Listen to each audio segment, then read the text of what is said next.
Hello, everyone. Welcome to the Ashland Independent Film Festival Preview Night for our 2020 virtual festival running May 22nd through June 14th. I'm Richard Herskowitz. I'm the Artistic and Executive Director. Thank you all for joining me on this virtual film festival adventure. Preview Night is an annual tradition here in Ashland where I present a preview of our program with lots of trailers and film clips to an audience of over 400 people at the Southern Oregon University Music Hall. I have no idea how many of you are out there seeing this, but I'm plowing ahead, just as my whole staff has done these past few weeks since we canceled our physical festival that was scheduled for April.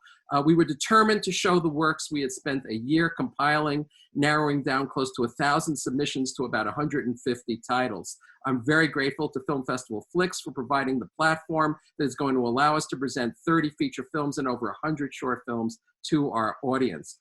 I should add that doing a virtual festival has allowed us to expand our audience.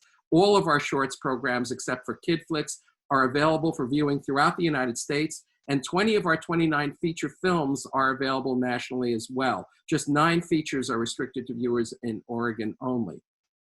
But before we look at the program, I just want to give everyone an orientation to our virtual festival, how to get there, and how it works. First, you should go to our website at ashlandfilm.org. On the right, you'll see a button that says check out our FAQs, our frequently asked questions. You should click on that, and that will bring you to a page that will answer most, if not all, of your questions about ticketing and navigating our site. Now, how do you get to the festival site itself? You should go back to our homepage at ashlandfilm.org and click on that main slide that says Virtual Festival, and that will bring you here. Voila, you're at our virtual festival site, which is the AIFF channel on Film Festival Flicks. There are other ways to get here, for example, by directly going to Film Festival Flicks. Also, if you have Roku or Fire TV or Apple TV, you can access Film Festival Flicks on your televisions. There are instructions on our FAQ page that I showed you earlier how to do this. Then you could start exploring the films on our site. The feature programs are here, and I'll just click on one image, say for Happy Cleaners. That takes me to the Happy Cleaners film page where I can see a trailer and where and when the film is playing. I could also purchase a ticket if I'm a subscriber or member. And further below is film information, a synopsis, and credits, and a director's statement. There's also a ticketing page on the site. Here you'll find out how to buy a 3-week subscription, which is your pass to the 3-week festival. It costs $19.99 or $9.99 for students, seniors, and festival partners. That subscription gets you free access to all our short films and a few features. You can order individual feature of the day tickets once you have a subscription, and features generally cost $7.99 each. Finally, you can purchase memberships, which get you a subscription and some feature film tickets, and most of all, they help support and sustain our festival. So that's your orientation. Now you want to know what to see. So let's start with the shorts. There are 9 short programs that will run continuously throughout the May 22nd to June 14th period. More than 75 films that our programming team has curated into thematic and genre groupings, and all of these are free. They come with your subscription at no additional charge. So the first grouping is short stories. These are our narrative short films. And the first grouping is about couples. These are 8 short films about couples of all sorts. I'm going to single out just one of them, Dime. This is Jessica Garrison's film about a woman who returns from a work trip in Vegas with loads of money and has to explain to her boyfriend how she got it. This is very well written. It started as a play, highly recommended. Next, we have Short Stories 2, Social Issues. I'll single out here, Pizza Party. This is a dystopian pizza party for athletes who've been through traumas together. And it springs out of filmmaker Tessa Hope Slovis's troubled response to the Larry Nassar trials. Then comes Short Documentaries 1 around the theme of American portraits. And some of my favorites are in this one, including Karen, which is a powerful mix of animation and live action, picturing the world as seen by Myron Dial, a California artist with temporal lobe epilepsy. Next, we have Short Docs 2, Civic Engagement. The film I'll call attention to here is Giants, because this one is filmed in Portland, Oregon. It's about 3 giant sequoia trees in the Eastmoreland neighborhood, the developer who planned to cut them down, and the community organizers who fought him. Short stories and docs, a mix of these 2 forms of filmmaking around the theme of intersectionalities. This program addresses the confluence of different racial, cultural, and sexual identities. And Kobe and Stephen Are in Love is a documentary portrait of an interracial couple. Kobe Yee is a 92-year-old retired nightclub dancer, and her partner Stephen is 20 years her junior, her performing partner, and deeply in love with Kobe. Now come the Locals films. So the Locals programs, there are 3 of them, are films made by local filmmakers. And these 3 programs, as is always the case at our film festival, are free to everybody. So you don't even need a subscription to see these. Just go to the Film Festival Flick site and watch. So Locals Only Narrative is the first grouping. Then comes Locals Only documentary short films. And I'll highlight one here. It's a film called Bloom, and it's made by my predecessor, Joanne Feinberg, who was artistic director at AIFF for 11 years. She made the film about Joan Thorndike, who grows flowers in Southern Oregon. She's also a film festival volunteer for many years and a great friend of ours. Joan is a beautiful person. This is a gorgeous film, highly recommended. Locals Only Launch. So let me tell you about Launch. Launch is our annual student film competition of all ages, all elementary, middle school, high school, and college. And we're going to show you the finalists and the winning films. And the young filmmakers will be joining us, that is the winners, at the end to receive their prizes and talk about their films. And this is the case, by the way, with all the shorts programs. They're all going to be followed by Q&As with the filmmakers. Finally, the last free shorts program is CineSpace. This is the 5th year we're bringing CineSpace to Ashland. It's organized by NASA and the Houston Cinema Arts Festival. For this competition, filmmakers create films that remix footage from the NASA archive, and the finalists are judged by Richard Linklater. Here, let me have him tell you about it. What is CineSpace? You know, it's the most fun little film contest imaginable. It's just this wonderful collaboration with NASA and the Houston Cinema Arts Festival. There's this incredible NASA footage. Filmmakers all over the world can take this footage and then make any kind of film they want. And the diversity of styles, the directions people take them in, really it's just a showcase for the imagination. So now let's go to the 30 feature films in our program. You know, what I often say to people is that a film festival schedule can look like a jungle of unfamiliar films, but it's actually a garden with carefully designed paths running through it. In this virtual festival program, the paths are very clearly laid out as tracks. These are thematic tracks that reflect issues and subjects that are meaningful right now to independent filmmaker. Each of our feature films play for one single day. Most are up for 24 hours, some for less. I'm going to run through these tracks for you, but first I want to promise you something else about these films. Nearly every film is introduced by the filmmaker and followed by a Q&A. For the past few weeks, an army of friends of the Ashland Independent Film Festival have been pre-recording Q&As with the filmmakers. And for many of these Q&As, the filmmaker has been joined by the subjects or collaborators. So the first track is Activism. Monday nights are devoted to films about social and political activists. And as the need for activism has risen in recent years, so has the number of quality documentaries about activists. The first one, Tightrope: Americans Reaching for Hope, is about the journalist as activist. Actually, 2 journalists. Pulitzer Prize-winning New York Times writer Nicholas Kristof and Cheryl Wu Dunn. We're going to have a discussion with Kristof and Wu Dunn at the end of the screening. The film is based on the book of the same title, Tightrope, and Kristof and Wu Dunn. Kristof goes back to Yamhill, Oregon, which is about 300 miles from here in Ashland. It's where he grew up. And he goes there to explore why more than a quarter of the kids he grew up with have died of poverty and drugs, and what can be done about it. Next comes Surviving the Silence. We're going to premiere this film on June 1st, which is the beginning of Pride Month. This is Cindy Abel's film about the struggle for the right to be openly gay in the military. Let's look at a little bit of it. I applied for a top secret clearance. I made the statement, I am a lesbian. I said, the Army is going to start discharge proceedings against you. And I was stunned, embarrassed, hurt. I had always believed that the Army took care of its own. And now they were coming after me. I was sad that I had to be a part of that. Sorry that I had to do that to you. I wasn't ready to come out until now. Please welcome Pat Thompson.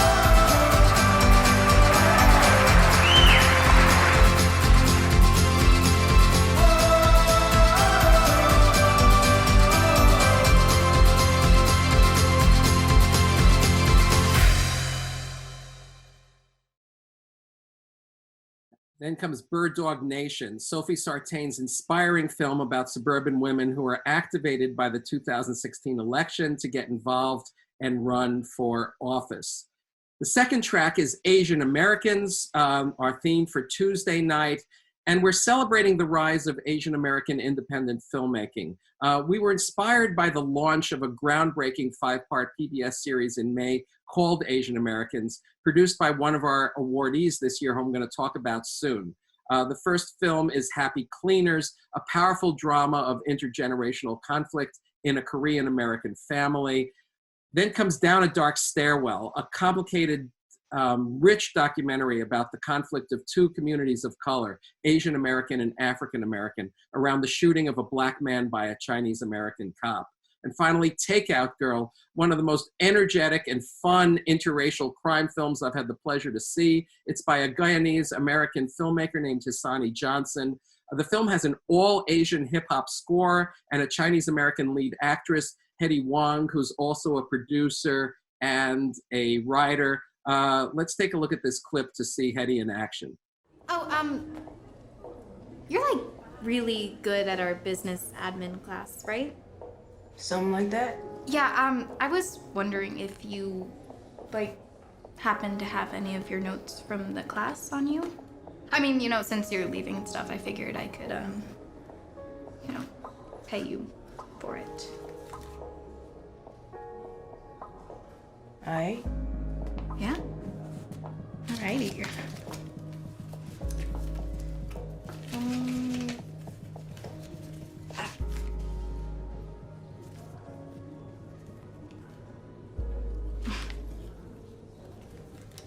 Tara, you have the notes?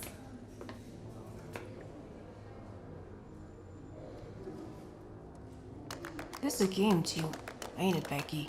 Casey? Sorry. You have a bet with your parents or what? You get a certain grade and they get you a purse-sized dog? Car? No. House? No. No? I mean, I may have nice things, yes, but I care about this just as much as you do. Then why didn't you take any notes? Ain't nobody trying to hustle you.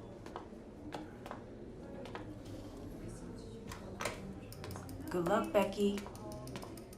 Okay, just want to say about the trailer, we have lots of trailers on our film site. Almost all the feature films have them, and they may come through a little glitchy here, but you can see them in their full perfection on our website. So our third theme is arts. Wednesdays are devoted to films about the arts. These are films about the visual and performing arts, and this is an AIFF track every year because independent filmmakers are consistently drawn to creative artists who change our ways of seeing. The first film, actually, Aggie, is about a great patron of the arts, Aggie Gund, who uses her wealth to promote social change.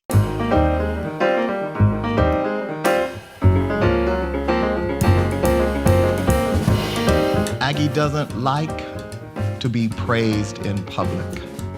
The reason I think Aggie is so passionate about art is because she understands that art makes it possible for us to have empathy. And that without empathy, there is no justice.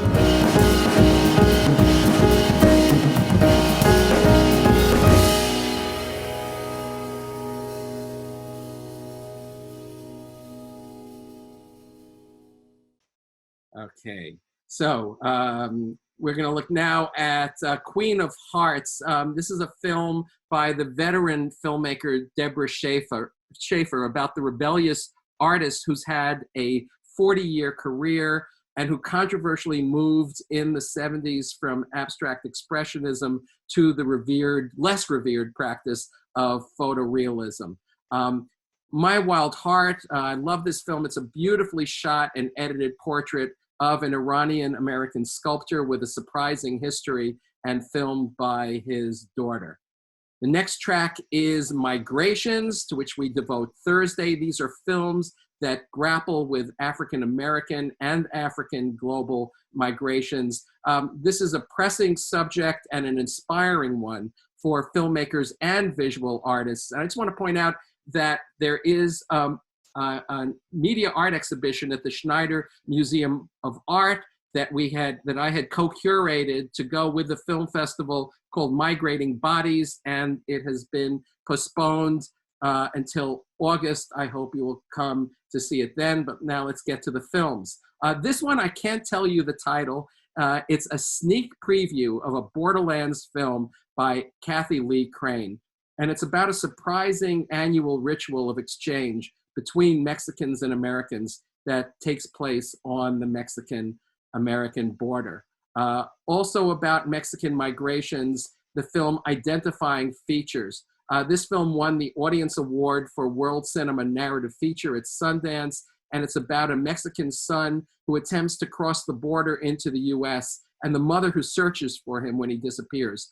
Fernanda Valadez, like almost all the filmmakers, is going to actually come through to us for a Q&A after the screening. Now, Runner, this is a documentary by Bill Gallagher about the Olympic runner Gwar Marial, how he ran from capture in war-torn Sudan, came to the United States and became a runner and eventually ran for the liberated South Sudan. And both Bill and Gwar will be here for the Q&A. Finally, in this block, Illegal. This is a Southern Oregon story. It's about Laz Ayala, how he was once an illegal and undocumented immigrant from El Salvador, and how he became one of the great entrepreneurs and philanthropists in Southern Oregon. That's it for the weekday tracks. Let's look now at the weekend tracks, starting with Kid Flicks. These will play Saturdays and Sundays from 8 a.m. to 12 p.m. For the 4 weekends of the festival. These are limited to Oregon viewers. These are the best international short films from the New York Children's International Film Festival. We bring these every year because, frankly, their selections are better than mine would be. The Kid Flicks 1 program is best for kids 3 to 7 years old. Kid Flicks 2 for kids 8 and up. And for the first time, we're showing Viva Kid Flicks, which is all Spanish language short films. Okay, the final official track of the festival is Festival Award winners. Each weekend, we have films by our 4 major honorees, winners of our Pride Award, Rogue Award, Indie Institution Award, and James Blue Award. I'm going to tell you about each of them. For the Indie Institution Award, which we give every year, this year it's going to the great film distributor Strand Releasing and its co-founder Marcus Hu, who has partnered with many of the world's most adventurous filmmakers and has distributed and helped produce their films. Marcus is going to introduce 3030 Vision, 3 decades of Strand Releasing. This compilation program was produced last year with actually 35 international filmmakers a lot of them very big names, making original films on iPhones to celebrate Strand's 30th anniversary. After this program, there's going to be a conversation with Marcus, the filmmaker Tom Kalin, and film critic B. Ruby Rich. We just conducted it yesterday, and I thought it was pretty extraordinary. We're also going to be showing one of Strand's upcoming releases, Adam, which is a powerful new feature film about the situation of women in Morocco. The next award is our Pride Award, which is given every year to a leading figure in queer independent film. This year it goes to Tom Kalin, and he's a pioneering figure in the history of the new queer cinema. We're going to show his classic Swoon from 1992, and we're going to follow it with a conversation between Tom and his cinematographer, Ellen Kuras, who is one of the greats. This was both their first features, and they do a lot of reminiscing in the conversation. And I just watched Swoon again for the first time in nearly a couple of decades, I thought. It's about the Leopold Loeb case, and it really holds up. I liked it even more than when I first saw it. And we're going to then program a program of the short films that Tom Kalin has made since the 80s, and these include AIDS activism films, fashion films, music videos, and more. One of these, Jeffrey Bean 30, co-stars a young Claire Danes and has extraordinary production design by Therese Dupre and cinematography by Ellen Kuras. Next, our Rogue Award this year goes to Renee Tajima Pena. And this harkens back to our Asian Americans theme, where I mentioned that PBS is launching a groundbreaking series on Asian American history in May. That series is produced by Renee, and she herself has been making important films on Asian American as well as Latinx history in the United States since she made Who Killed Vincent Chin in the 80s. We're going to show her funny and insightful road trip movie, My America, or Honk If You Love Buddha, as well as No Mas Bebés, No More Babies, about forgotten Mexican-American women heroes who fought against the state for their forced sterilizations. Our fourth and last award is the James Blue Award, given to a social justice filmmaker working in the tradition of the great Oregonian teacher and director James Blue. And the recipient this year is Garrett Bradley. She made one of the most exciting new featured documentaries I saw all year. It's called Time. And we're going to premiere this film theatrically in Ashland, we expect, when theaters reopen again. It's being released by Amazon. Bradley's artwork is being featured at MoMA and other museums. And during our virtual festival, we're going to show two of the short films that led up to Time. Alone, which addresses some of the same issues as Time, the impact of imprisonment on every member of a Black family.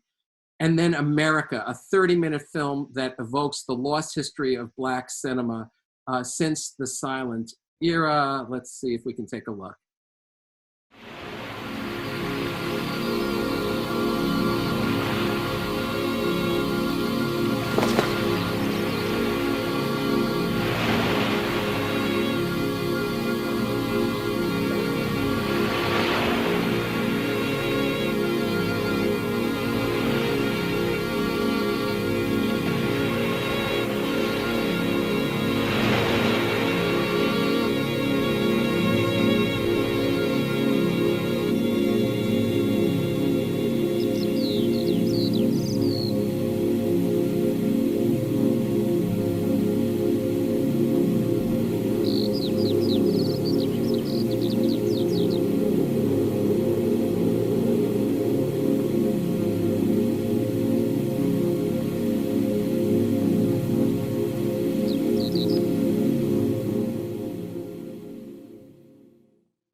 Now, there are actually more tracks for you to follow. These are kind of sub-themes running through the festival program, although they don't have days assigned to them.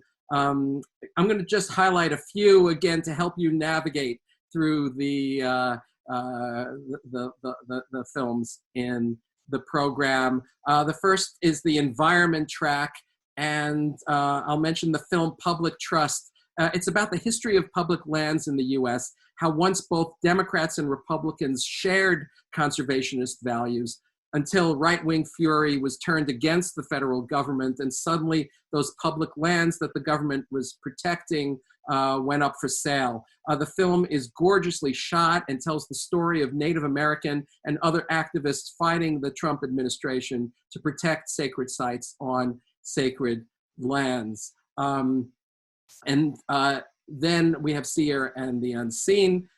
Another theme is Iran America. The opening night film in our festival is around this theme. It's Desert One. It's about the failed American mission to rescue the American hostages in Iran in 1979. This is the new film by Barbara Koppel, and she gives us fascinating interviews with Jimmy Carter and Walter Mondale and the American hostages, but also the Iranians involved in the situation and their perspective. Barbara Koppel, who won our Lifetime Achievement Award in 2014, will be joining us in a conversation with the great film critic Godfrey Cheshire right after the movie.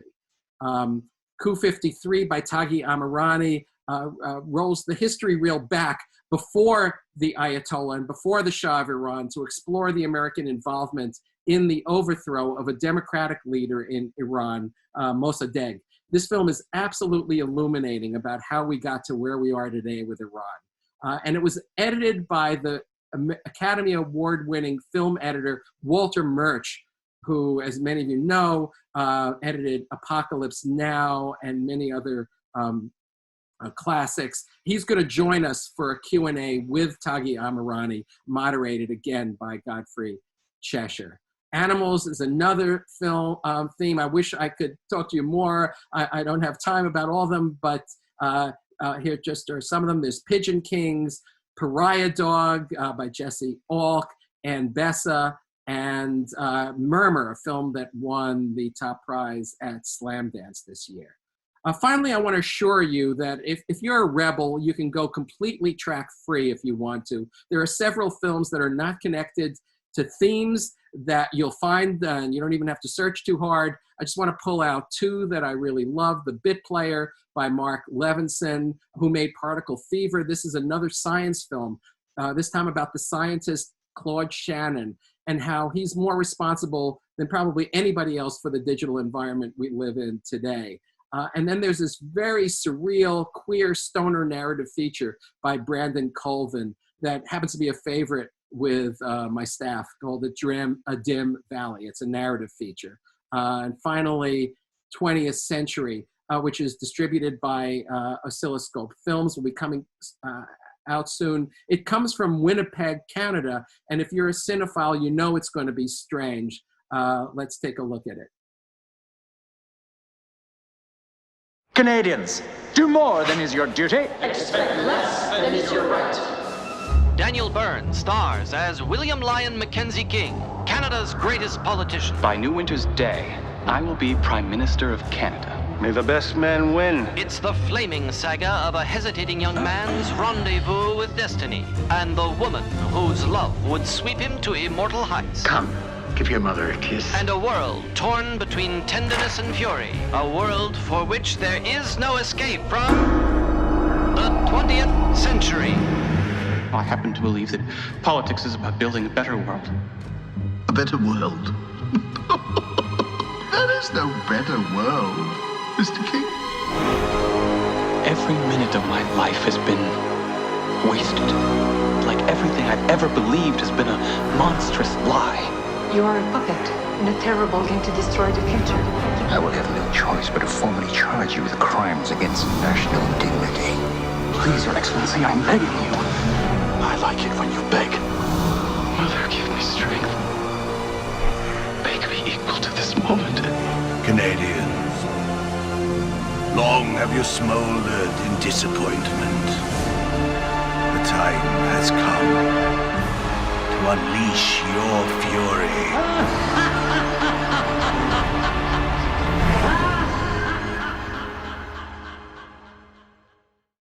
Okay, and finally, we come to our special events. We've really strived to carry as much of the interactivity and community spirit, which are the hallmarks of our festival. We strive to move these online as best as we can. We're going to have our opening night bash on May 22nd. This is a tradition at our festival. And somehow online, there's going to be dancing and live music, and even food we're going to be distributing. Many of our filmmakers are going to be there to introduce themselves. And our traditional awards night will be on closing night. Our host is going to be Bruce Campbell, the actor you all know from The Evil Dead and a great friend of our festival. Bruce is going to give out $10,000 in jury prizes and is going to talk to the winners. We're also going to learn who won the audience prizes, since you can rate the movies on our festival channel at Film Festival Flicks. Now, these opening and closing night parties are open only to members, but you can still purchase memberships, which will get you a subscription and some feature of the day tickets. And here, just go to our Film Festival Flicks ticketing page, which I showed you earlier. It has the memberships at the different levels. And I just want to remind you that your memberships get you ticket benefits, but most of all, they fuel our future. The added support is going to help us keep going and hopefully have a festival next year that is both physical and virtual. Also, I want to call your attention to a donate button on the ticketing page. That will take you here. If you can give more, we really need your support. It's been a tough year for all of us. I know just a few months ago, the festival staff and board considered canceling our festival, but we felt passionately that these films need audiences and that our audiences need these films. So we set about finding a way to bring this festival to you in the safety of your home. We normally make 30% of our income in March and April, and we have a big mountain to climb to get what we need to support our staff, our filmmakers, our educational programs, and more. So thank you. I also want to thank our streaming partners, Film Festival Flicks, whose staff has bent over backwards to accommodate our requests and to create this new service with us. I'd like to thank our donors who understand the need and who stepped up with generous support. I'd like to thank our members and sponsors and advertisers who've stood by us. And I especially want to thank our filmmakers for letting us present their extraordinary work online, and my amazing staff. Thank you all. Enjoy the virtual festival.